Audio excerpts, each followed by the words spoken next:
मेरे पास पेशेंट आता है, उनके क्लियर साइन एंड सिम्टम्स होते हैं कि उनको मोहरों का मसला है, बट होता क्या है कि वो कहते हैं हम 15 साल से डॉक्टर्स के पास जा रहे हैं, हमें अभी तक पता नहीं चला कि हमें मसला क्या है। कंप्रेशन की वजह से ही पेन आती है, ब्लड फ्लो कम हो जाता है, खिंचाव आता है और उसी की वजह से आपको सुन होना शुरू हो जाता है। एक 6 साल का है, एक 8 साल का है, बच्चों में भी होता है, एक 15 साल का है और एक 17 साल का। सर्जरी एक बहुत क्रिटिकल चीज़ है और मेरे ख्याल से कि हर क्रिटिकल ट्रीटमेंट की तरफ लास्ट पे एंड पे ऑप्शन रखना चाहिए। किसी का बहुत सीवियर एक्सीडेंटल हिस्ट्री है तो उनको थोड़ा सा टाइम लग जाता है, बट मेरी क्लिनिक में मैक्सिमम जो है वो 15 सेशंस होते हैं, इससे ज़्यादा नहीं। बिस्मिल्लाहिर्रहमानिर्रहीम। मोहरों का मसला क्या होता है, आपको मोहरों का मसला किस तरह हुआ है और मोहरों के मसले से कैसे बचा जा सकता है, क्या एहतियाती तदाबीर हैं जिनको अपनाने से ये मसाइल से बचा जा सकता है और इसके बाद इसका जदीद तरीका इलाज क्या है, तमाम तफसीलात आज डॉक्टर असरा इम्तियाज़ मेरे हमरा मौजूद हैं, उनसे बातचीत करके जानने की कोशिश करेंगे। मोहरों का मसला क्या होता क्या है, कुछ लोगों को पता ही नहीं है। कुछ लोग कहते हैं जी कंधों का दर्द है,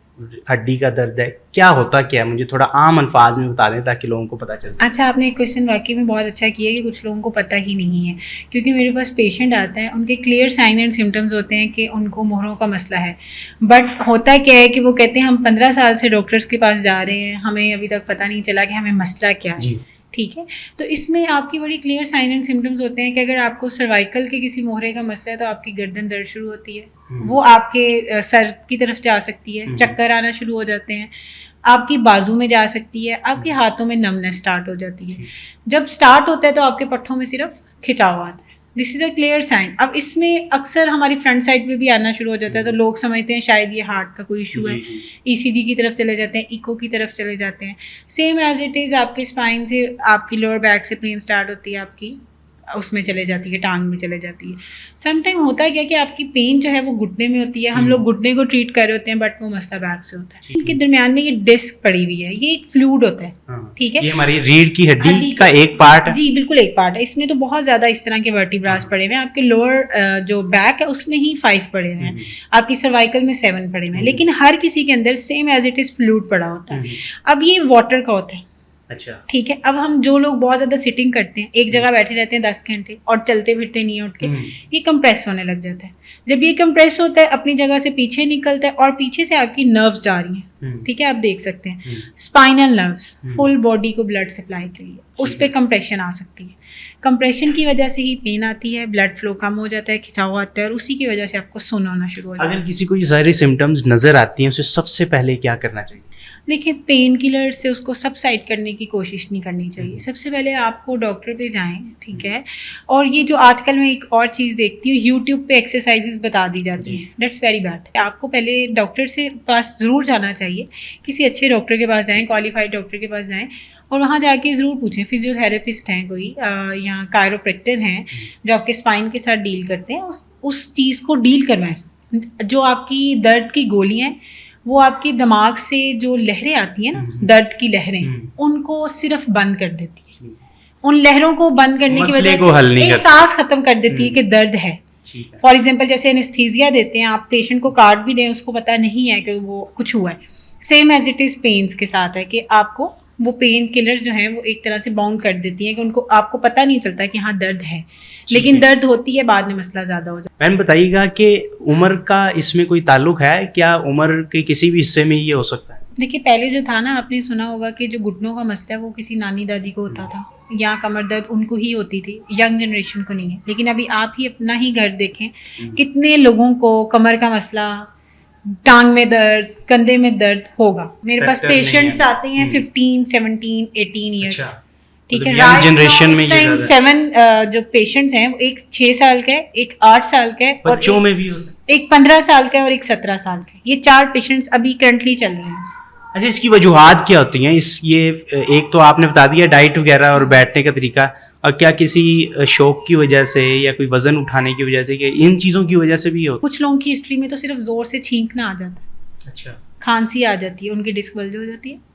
ठीक है, तो अब इस चीज़ का कोई स्नैरियो नहीं है। और कुछ लोग बताते हैं कोई वेट नहीं उठाया, कुछ भी नहीं हुआ, लेकिन मसला है, कोई स्पीड ब्रेकर आ गया, जर्क लग गया, डिस्क बल्ज। ठीक है, क्योंकि हमारी आउटर प्रोटेक्शन जो हमारे मसल्स हैं वो वीक हो चुके हैं। ठीक है, मुझे बताइएगा कि अब जदीद तरीका इलाज इसमें क्या आया है? पहले तो सिर्फ एक्सरसाइज कहते थे और ऑपरेशन की तरफ भी ले जाते हैं, कौन से ऐसे तरीके हैं जिससे इस चीज़ से रिकवरी की तरफ लेके जाया जा सकता है? हम लेज़र ट्रीटमेंट कर रहे हैं, साउंड वेव्स ट्रीटमेंट कर रहे हैं, स्पाइन अलाइनमेंट कर रहे हैं, जो कि कुछ टूल से हो रही है। हाई मैनिपुलेशन थ्रस्ट होते हैं, ठीक है, जिसमें आपके स्पाइन को डील किया जाता है, आपके घुटनों को, आपके जॉइंट्स को। अर्थराइटिस है, स्ट्रोक के पेशेंट हैं, इस तरह के जितने भी पेशेंट्स होते हैं, सर में बहुत ज़्यादा चक्कर आ रहे हैं, या इस तरह की जितनी भी चीज़ें उनको डील किया जा रहा है, इसमें हम कोई मेडिकेशंस, कोई सर्जरी या कोई भी इंजेक्शंस यूज़ नहीं कर रहे। सर्जरी की नौबत कब आती है? जब आपका जो है यूरिन कंट्रोल ख़त्म हो जाए और आपकी बॉडी बिल्कुल सुन्न हो जाए। सर्जरी एक बहुत क्रिटिकल चीज़ है, और मेरे ख्याल से कि हर क्रिटिकल ट्रीटमेंट की तरफ लास्ट पे एंड पे ऑप्शन रखना चाहिए कि अगर हम ठीक नहीं हुए, ऑब्वियसली अब आपको कोई पेन होगी, सर दर्द है, तो आप पैनाडोल ले लेंगे। आप ये नहीं कहेंगे कि मैं न्यूरो को जाके कोई इसकी सर्जरी करवा लूँ। तो इसी तरह मोहरों के मसले में भी यूँ ही होना चाहिए कि पहले उसको सबसाइड करने के लिए जो नॉन इन्वेसिव ट्रीटमेंट्स है उनसे करना चाहिए। ठीक है जी। डॉक्टर साहब हमें सेशन रूम भी दिखा देती हैं, और आपके पास पेशेंट्स हैं तो मुझे थोड़ा सा डेमो भी दे दें ताकि हमारे व्यूवर्स भी देख सकें किस तरह से तरीका इलाज जो जदीद है वो किस तरह आ गया है। आइए मेरे साथ। मोहरों के इलाज का जदीद तरीका इलाज क्या है, थेरेपीज़ कैसे होती हैं, पेन को कैसे कम किया जाता है, इलाज कैसे किया जाता है। डॉक्टर इसरा मुझे बताइएगा कि जदीद तरीका इलाज अब कहाँ तक पहुँच गया है, किस तरह किया जाता है, सर जो थेरेपी सेशंस हैं वो कैसे किए जाते हैं? अच्छा देखिए, पहले मोहरों का इलाज जो था ना वो सर्जरी से होता था, और जैसे कि हम सब जानते हैं कि सर्जरी का कोई प्रॉपर जो है वो ये नहीं है कि इसके बाद पेशेंट ठीक होगा या फिर चलने फिरने से भी जा सकता है। एक क्रिटिकल, ऑब्वियसली एक क्रिटिकल ट्रीटमेंट का वे है। तो अब जब भी कोई सुनता था मोहरों का मसला है तो वो घबरा जाते थे कि इसमें सर्जरी करवानी पड़ेगी और इसमें आप पैरालाइज्ड हो सकते हैं, ऐसा है वैसे है।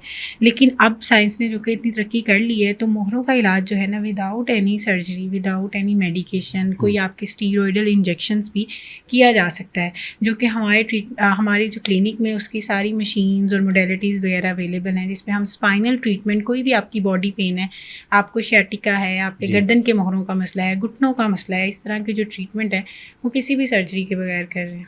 लोअर से आपका फिर अपर सर्वाइकल भी अफेक्टेड होना शुरू हो जाता है, क्योंकि जो आपका स्पाइन है ना वो सी शेप्ड है। ठीक है, जब हम एक तरफ से हमारी डिजनरेशन या वो थोड़ा सा चेंज होता है, स्ट्रेट होता है, तो वो सारे स्पाइन को इफेक्ट करना शुरू हो जाता है, जिसकी वजह से लोगों की अक्सर कंप्लेन होती है कि पहले तो सिर्फ लोअर साइड में पेन थी, अब अपर में भी आ रही है। पहले सिर्फ पाँव सुन्न होते थे, अब हाथ भी सुन्न हो रहे हैं। तो this is the sign of nerve impingements and spinal degenerations और spinal bulges. I will show कि उसकी क्या सिम्टम्स आती है। ज़रूरी नहीं है हर पेशेंट को सेम सिम्टम आए, डिफरेंट भी सिम्टम्स आ जाती हैं। किसी के सिर्फ पेन है, किसी को सिर्फ पाँव सुन्न होता है, किसी के पाँव में बर्निंग स्टार्ट हो जाती है, या किसी के सिर्फ बैक में इरिटेशन है। डिफरेंट साइन एंड सिम्टम्स आते हैं, हर किसी का सेम नहीं होता। अब ये अपनी साउंड वेव्स और अपनी वेव्स ट्रांसफ़र करेगी और बॉडी के अंदर से इन्फ्लेमेशन को सबसाइड करती है, और आपकी जो डिस्क बल्ज वगैरह आई होती है उसको भी अपनी ही बॉडी की इम्यूनिटी जो प्रोड्यूस करती है, जिससे वो जो बल्ज है वो काफ़ी हद तक रिकवर कर जाता है। ठीक हो गया।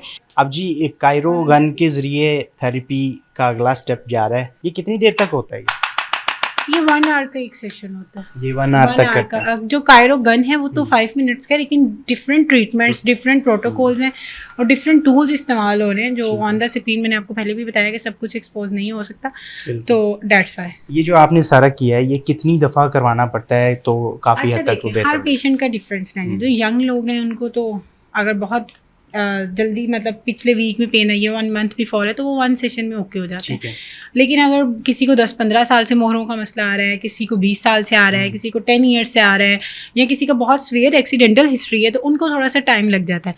बट मेरी क्लिनिक में मैक्सिमम जो है वो 15 सेशंस होते हैं, इससे ज़्यादा नहीं होते। जी बिल्कुल। अगर आपको भी मोहरों का मसला है, मोहरों का मसाइल आपको फेस करने पड़े हैं, या तो गर्दन से पीछे की तरफ या नीचे लोअर बैक पेन हो रही है, या फिर कमर की किसी भी हिस्से में दर्द हो रही है, जो आपके स्पाइनल कोड है, रीढ़ की हड्डी है, उसमें दर्द हो रही है, तो आप अभी अपने डॉक्टर से रब्ता करें, रुजू करें। अगर ये किसी किस्म का भी डिस्क बल्ज है या शैटिका है या कोई भी मोहरों से रिलेटेड बीमारी है, कोई भी मसाइल हैं, तो आप इस तरह के सेशंस ले सकते हैं। जदीद तरीका इलाज के ज़रिए आप मुकम्मल तौर पर बग़ैर ऑपरेशन के भी सेहतयाब हो सकते हैं।